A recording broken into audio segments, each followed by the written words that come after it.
Welcome back to the Squawka YouTube channel. I'm Statman Dave and this is Squawka Tactics. It's the European Super Cup, the one-off game setting the winners of the Champions League against the winners of the Europa League. If you're into tactical previews, fan views and all-round general football content, hit subscribe and like for more wonderful stuff on the Squawka YouTube channel.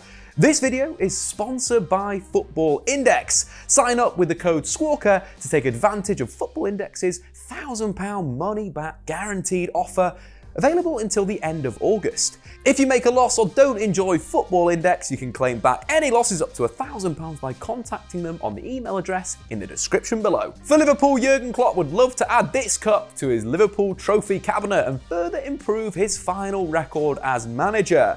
After the Champions League final win, Klopp has now won 2 of his 8 finals he's reached as manager and won't want to be a runner-up again here. For Lampard, there's a chance to win a trophy in only his second game as Chelsea manager. After an opening weekend 4-0 defeat at Old Trafford, he and his side have a lot to prove in Istanbul. Let's look at Liverpool first as the designated home side. It's time to dive into the tactics. Well, Liverpool won 4-1 against Norwich City in their opening game in the Premier League. Jurgen Klopp set them up in the classic 4-3-3 that we're coming to expect every single time Liverpool take to the field. Of course, the key guys in that game, Roberto Firmino was absolutely fantastic at dropping off the line and combining with the likes of Mohamed Salah, making those runs in behind. We also saw some really good displays from Virgil van Dijk and the likes of Origi did really well on that left wing. But of course, the key issue for Liverpool is at goalkeeper. Alisson pulling up with an injury. Adrian came in against Norwich City and will be expected to start in Istanbul. The other issue for Liverpool is whether they start Mane on that left wing. Of course, the classic front three, Mane, Firmino, Salah, has been Liverpool's go-to formation, go-to team, go-to setup in the seasons under Jurgen Klopp. What Mane would bring you over, someone like an Origi's, that directness, that quickness in the final third, his ability to carry the ball, to get into the penalty area, to score goals. His 22 goals in the Premier League last season, absolutely fantastic record there. But the fluidity between those three, with Firmino dropping off and the 2 inside forwards moving inside, really difficult to deal with. I'm thinking what Man United did well against Chelsea at Old Trafford was use those forward players and those inside movements. Of course, the Marcus Rashford goal, the quick transition, Pogba over the top, was that inside movement. So, for me, I would like to see Jurgen Klopp maybe go for a little bit more of an attacking midfield. Maybe throwing in someone like Naby Keita for Wijnaldum. I think Wijnaldum's the guy that could move. I think Henderson and Fabinho kind of have their slots locked down. Wijnaldum's a really good goal-scoring midfielder. But what I think they could use against Chelsea is that ability of Naby Keita, that box-to-box dynamism, the ability to play over the top, to feed the likes of Mane and Salah making those inverted runs after Firmino's dropped. Chelsea really couldn't deal with the interchange of play of Manchester United's forwards, and we know that Liverpool are so good in that arena.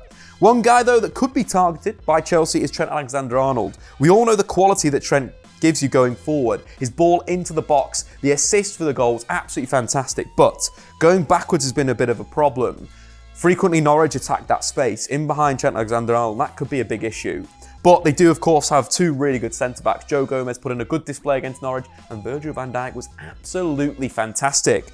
I love Virgil van Dijk's ability to win the ball, to step out of defence. When Liverpool are pressing, Virgil van Dijk will go and engage high if he needs to, and that leads to a lot of key turnovers. We also saw that at Old Trafford with Harry Maguire. Of course, for the second goal for Manchester United, Maguire stepped out, was aggressive on Tammy Abraham. They won the ball, transition really quickly. That's Liverpool in a nutshell. Virgil van Dijk winning the ball and going forward. Of course, on Football Index, you could pick up Harry Maguire for a pretty decent fee. You think Virgil van Dijk's price went up from about 150% since he moved to Liverpool. Harry Maguire could have a similar impact at Manchester United if, is what we see, if they continue that performance levels that he showed in his debut at Old Trafford. But Virgil van Dijk going to be so important in this game for dealing with either Olivier Giroud, dealing with Tammy Abrahams. Liverpool have 3 games in a week, so if they do want to mix things up, play some players to rotate the squad, Matip could come in for Gomez, and maybe James Milner in for Jordan Henderson. And even you could see Xherdan Shaqiri played either of those attacking positions, maybe on the right-hand side. But I kind of expect the Jurgen Klopp will go for his full team. I expect Mane to come back in and really go for the jugular. Kind of think that this is big for Jurgen Klopp. If I was to push the team out, this is what I would expect. Matip in and Mane in on that left wing to really push Chelsea and try and catch them on the counter-attack.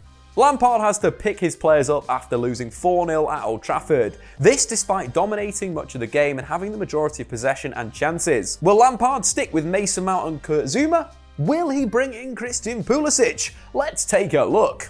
So, Chelsea set up at Old Trafford in a 4-2-3-1. Jorginho partnering Kovacic in defensive midfield. Of course, Chelsea still have injury problems. Rudiger and Willian are doubtful for the game, and they still have those long-term absentees, Ruben Loftus-Cheek and Hudson-Odoi. How much would they change this Chelsea team? Get into the comments below.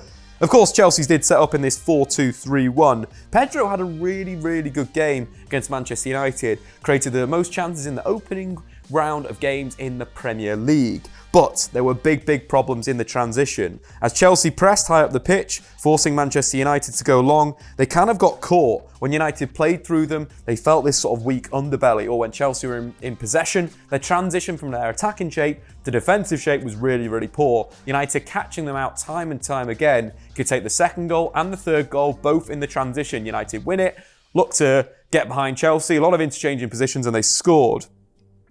In terms of what I thought was good from Chelsea's play, I really like Emerson. Emerson on this left-hand side, of course, coming in for Marcos Alonso, played really well, hit the post, had a shot well saved by David De Gea. It's a play that could cause a lot of problems for Liverpool. We're thinking that right-hand side has been an issue for Jurgen Klopp. With Norwich, the likes of Bundia sort of moving into that inside level, they couldn't cope with the runs in behind them, but with Emerson's input, driving through midfield could be good. I do expect, though, Christian Pulisic to start this game. I think Chelsea really lacked a player to carry the ball. Of course, Barkley was brought off for Christian Pulisic. What Pulisic will give Chelsea is that ability to carry on the counter, to drive through tackles, either to hit the byline and get the ball into the box, or drive inside, which could cause Liverpool issues. They're not that great in terms of Trent Alexander-Arnold's defending 1v1 on the dribble, especially when you're moving into that inside channel. The other big sort of selection problem for Frank Lampard is who to play up top. Is it going to be Tammy Abrahams again, or will he go with Michy Batshuayi, or even Olivier Giroud? I even expect Olivier Giroud to start, give him a little bit more physical presence, and Kante back into the team. A double pivot, as Chelsea fans have wanted to see for a while, of Kante and Jorginho. Kante was solely missed at Old Trafford. His ability to win the ball back and get Chelsea going forward was really missed. So that midfield three, Mason Mount, Kante and Jorginho. Mason Mount, expect more from him. A really good player. If he can get on the ball in those deep areas, then provide for the front three ahead of him, could be a key player for Chelsea going into the season.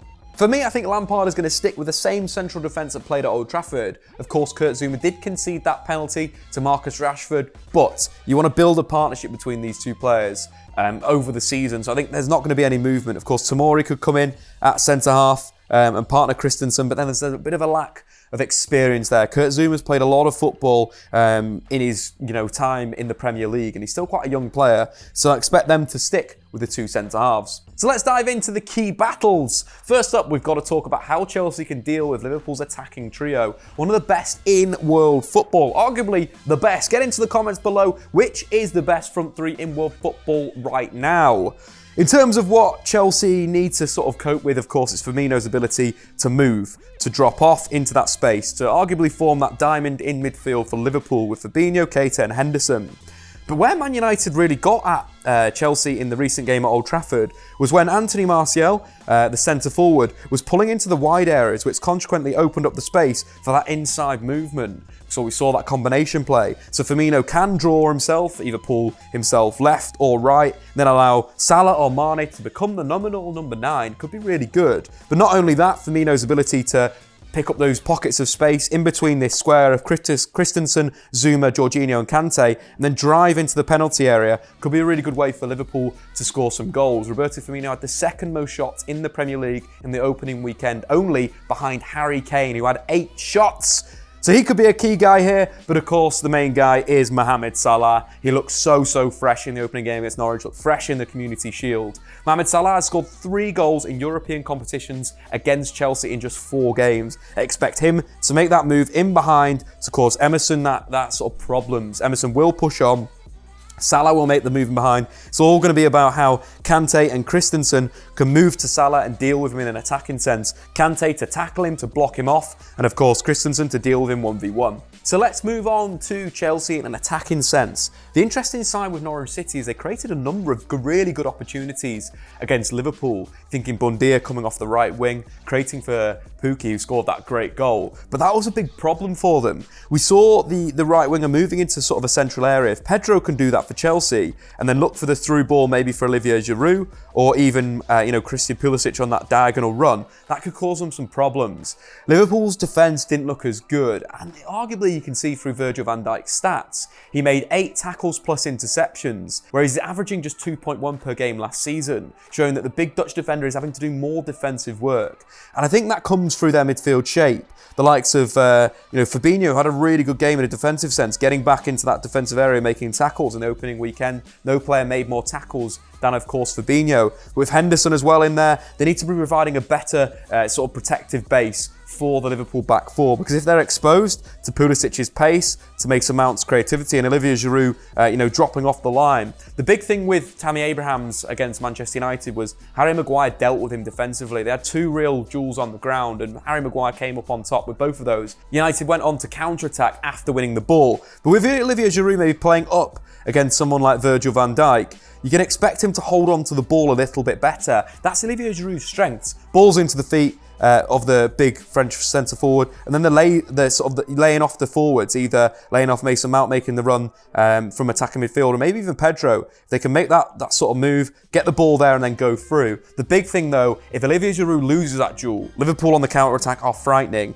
Virgil van Dijk can win it, then play it forward. You're thinking playing the ball to someone like a Naby Keita. As we mentioned before, if this situation is created by Liverpool where they've got these 4 attackers versus Chelsea's back 6, I'd argue that these front 4 are going to cause a lot of problems. With Mane moving inside, with Salah moving inside, and then the link play of Firmino, that is where Chelsea are really going to get caught. If they play into Olivier Giroud, they've got to either, he's got to take it under control, or they've got to press and try and win the ball back, or Liverpool will hammer them on the counter-attack. That's a big thing for Lampard. At Derby, if you transition quickly, if you switch to play after winning the ball back off Derby, they were really, really exposed. And his Chelsea team look as weak as that. So for Liverpool on the counter-attack, it's going to be vitally, vitally important for them to combine quickly and look to get in behind the Chelsea back 4. So that's it for the European Cup tactical preview. If you want to download Football Index, get into the link in the description below, and of course use the code Squawka to get that great offer that we mentioned before. As well, let us know in the comments below if you've enjoyed this content and when you want to see more of these types of videos. And of course, hit subscribe for more videos like this and other great things like fan views and all the good stuff on the Squawka YouTube channel. I've been Statman Dave. See you later.